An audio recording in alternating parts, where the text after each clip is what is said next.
iniciamos una exploración profunda de un número que parece susurrar desde las esquinas más oscuras de la red, el 313. No hablamos de una puerta específica, sino de un código que se repite.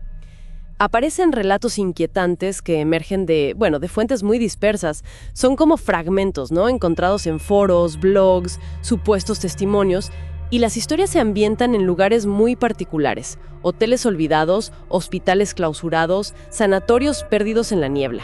Nuestra tarea hoy es rastrear los ecos, los patrones que conectan estas narrativas sobre la llamada Habitación 313. Exacto. Y lo que intriga de verdad no es solo el contenido de terror en sí, que ya es fuerte, sino la persistencia de este número. Es como si fuera un imán para lo macabro, ¿no? Sí, totalmente. El 313 se convierte, digamos, en un contenedor de miedos muy específicos.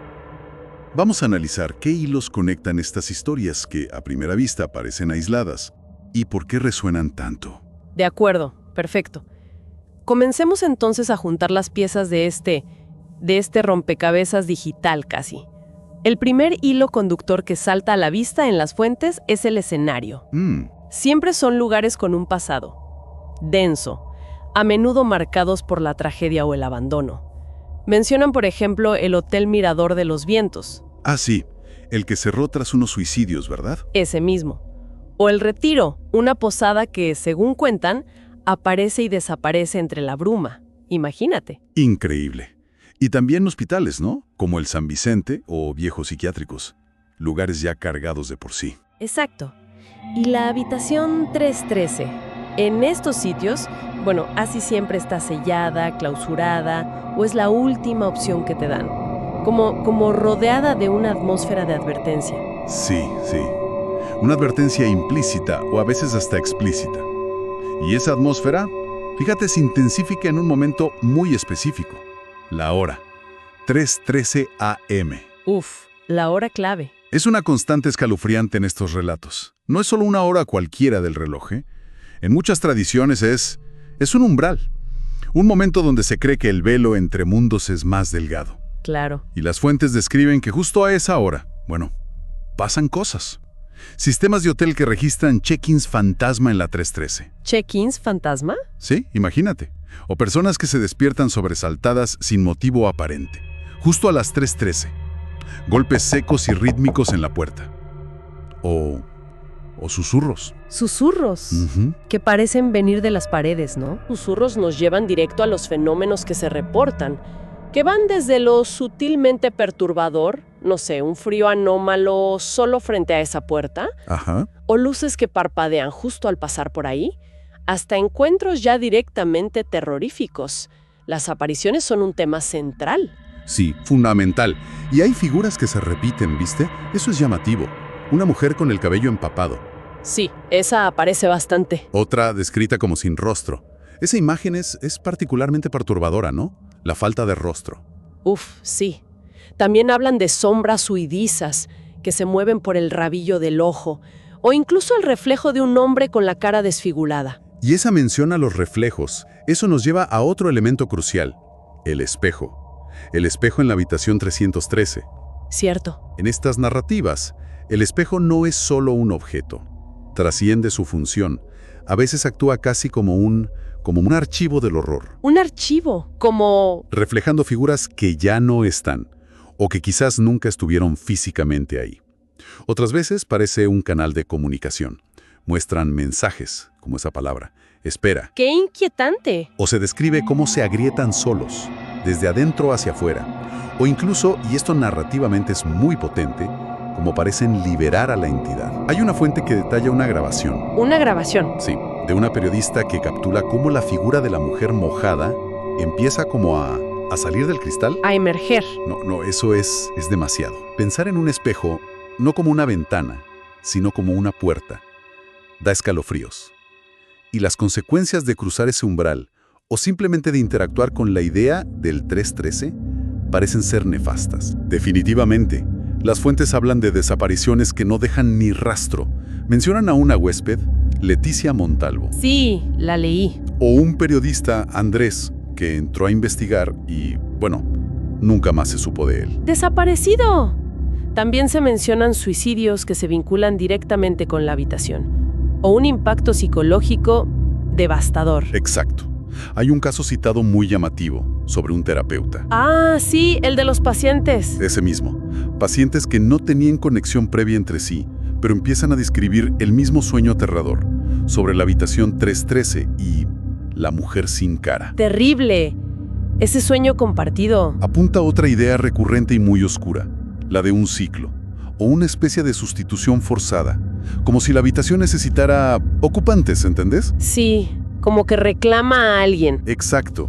Una fuente menciona una grabación encontrada, donde una voz anónima le dice a un investigador algo como: cada huésped deja espacio para el siguiente. Tú serás el próximo. ¡Qué frase! Te hiela la sangre. Totalmente. O la historia de Valeria, una medium, alguien que supuestamente contacta espíritus, que investiga la muerte de su madre en la 313 de un hospital. Y parece que ella misma queda atrapada, como destinada a repetir la tragedia. Es como si la habitación te llamara, ¿no? Como si te estuviera esperando. Llama, espera, sí. A veces incluso se cuenta que la puerta misma desaparece físicamente, que queda solo una pared lisa. Pero la influencia maligna, la leyenda, eso perdura. Entonces, si reunimos todos estos hilos, el número 313, la hora 3:13 AM, los lugares cargados, los espejos portales, las figuras espectrales, las desapariciones, esa sensación de ciclo inevitable, ¿qué imagen emerge al final? Bueno, Los relatos son fragmentarios, son digitales, quizás son leyendas urbanas, modernas, no lo sé. Pero la consistencia de estos elementos es, cuanto menos, llamativa. sin duda alguna. Y más allá de si cada relato individual es real en un sentido fáctico que es imposible de comprobar, el fenómeno cultural es lo verdaderamente interesante aquí. ¿En qué sentido? En cómo un simple número, el 313, se ha cargado de tanto significado oscuro. Se ha convertido en un símbolo muy potente dentro del imaginario colectivo digital del terror. Claro. Aglutina miedos profundos sobre el pasado que no muere, sobre lugares olvidados que guardan secretos y sobre fuerzas que, escapan a nuestra comprensión. Y eso nos deja con una reflexión final, ¿no? Una pregunta que queda como flotando en el aire después de revisar todas estas fuentes. ¿Sara funcionar como una especie de puerta simbólica?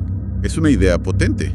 ¿Qué tal si el verdadero espacio embrujado no es una habitación física, sino el propio concepto del 313? Un concepto que resuena y se contagia a través de las historias que contamos, una y otra vez. La voz de la noche. Episodio 2. La habitación 313. Dicen que hay habitaciones que no aparecen en los planos, que tienen cerraduras antiguas y secretos aún más viejos.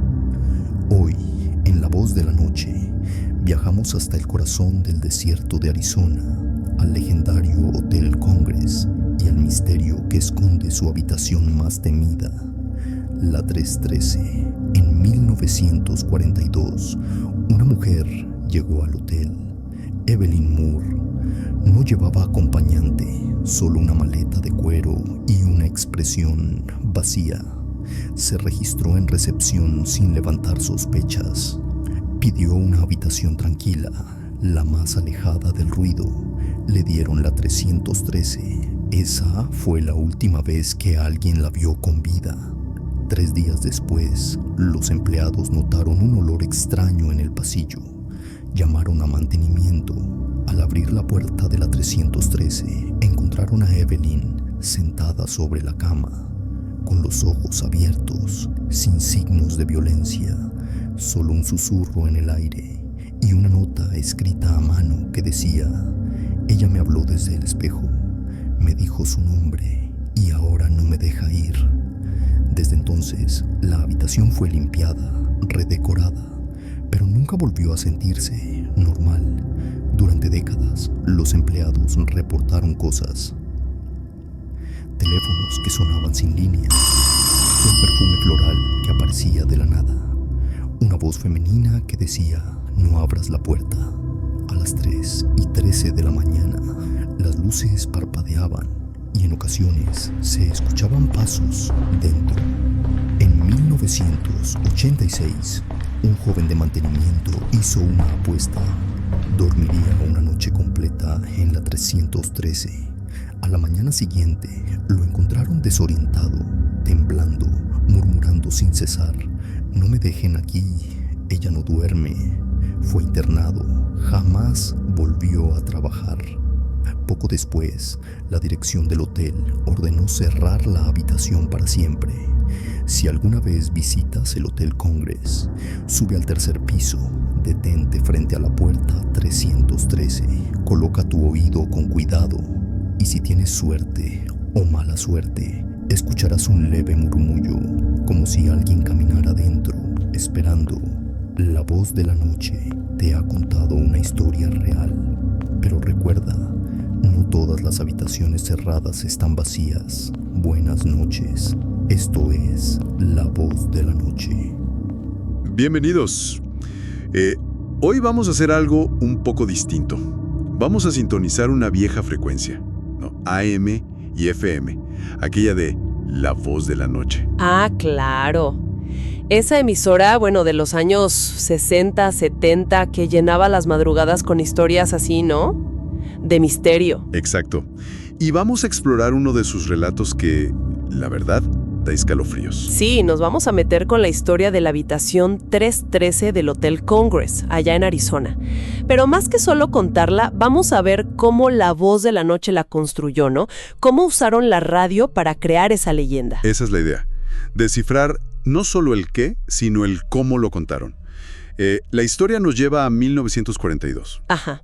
Resulta que una mujer, Evelyn Moore, llega sola al hotel. Sola, sí, y con poco equipaje, según el relato. Y aquí es donde La Voz de la Noche ya empezaba a tejer su magia, digamos.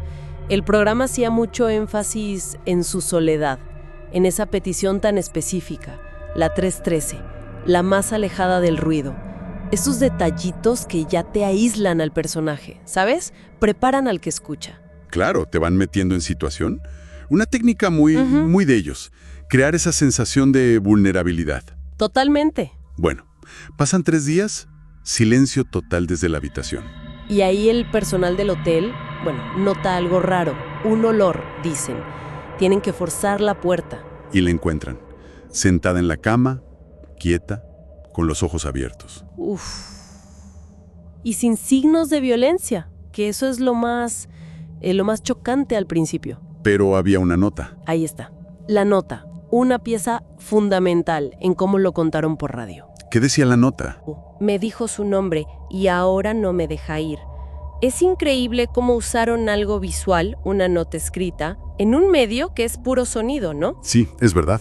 Pero el contenido era tan potente, tan directo, metía lo sobrenatural de golpe, sin vueltas. Escalofriante. No necesitaban describir el espejo, solo esa confesión. Y después de eso, claro, la habitación 313 se vuelve el centro de todo, según contaba la emisora. Exacto. Por más que limpiaran o redecoraran, nada. Los empleados, por décadas, empezaron a reportar cosas. ¿Qué tipo de cosas? Y aquí, La Voz de la Noche era genial acumulando detalles. El teléfono que sonaba solo sin estar conectado. Un clásico del terror auditivo.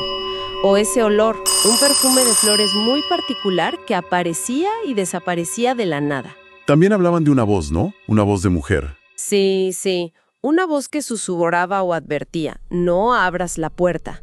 Son esos detallitos sensoriales, muy específicos, los que se te quedan grabados. Buscaban darle como credibilidad a través de la persistencia. Incluso le pusieron hora. Las 3:13 de la madrugada. Claro, el número de la habitación. Decían que a esa hora parpadeaban las luces, se oían como pasos dentro del cuarto vacío. Ese detalle de la hora 3:13 es un recurso buenísimo. Crea un patrón, ¿no?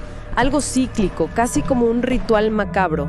Sugiere que hay algo atado a ese lugar y a ese momento. La Voz de la Noche sabía muy bien cómo usar eso para mantener la atención. Y la historia llega a un punto, un clímax, con lo que pasó en 1986. Un empleado de mantenimiento. Ah, sí, el que apostó con sus compañeros. que él sí podía pasar la noche entera ahí, valiente o inconsciente. Y no le fue bien, parece. Para nada. Lo encontraron a la mañana siguiente, temblando, en shock, apenas podía hablar. ¿Qué decía? Balbuceaba algo como, no me dejen aquí, ella no duerme. El relato de radio enfatizaba mucho lo que pasó después, que terminó internado, que no pudo volver a trabajar. Sea cierto o no, al pie de la letra, para La Voz de la Noche era la prueba final, la consecuencia humana, ¿entiendes? Eso sellaba la leyenda y justificaba que el hotel, según ellos, cerrara la habitación para siempre. Entonces, al final, ¿qué nos deja este relato tal como lo contó La Voz de la Noche? Nos deja esa imagen, ¿no? La puerta cerrada, el número 313, un lugar clausurado, ahí, en el Hotel Congress. Te hace pensar qué o quién sigue ahí adentro. El programa era experto en cerrar así, con una nota ambigua, pero que te dejaba pensando. En este caso, decían que si pegabas el oído a la puerta, igual escuchabas algo, un murmullo, unos pasos. Reforzaba esa idea de que los lugares guardan ecos, ¿no? Que las emociones fuertes se quedan pegadas a las paredes. No te daban respuestas, solo esa sensación de misterio que perdura. Y esa frase final, tan típica del programa que resonaba en la radio a esas horas, no todas las habitaciones cerradas están vacías. ¡Qué buen cierre! Y bueno, toda esta exploración se basa en eso, ¿no? En los archivos que quedan de La Voz de la Noche, aquella emisora de AM y FM que sabía cómo usar la oscuridad y el sonido para lo inexplicable. Para más análisis como este, donde exploramos no solo las historias, sino cómo se cuentan, les invitamos a seguir nuestro canal. Buenas noches.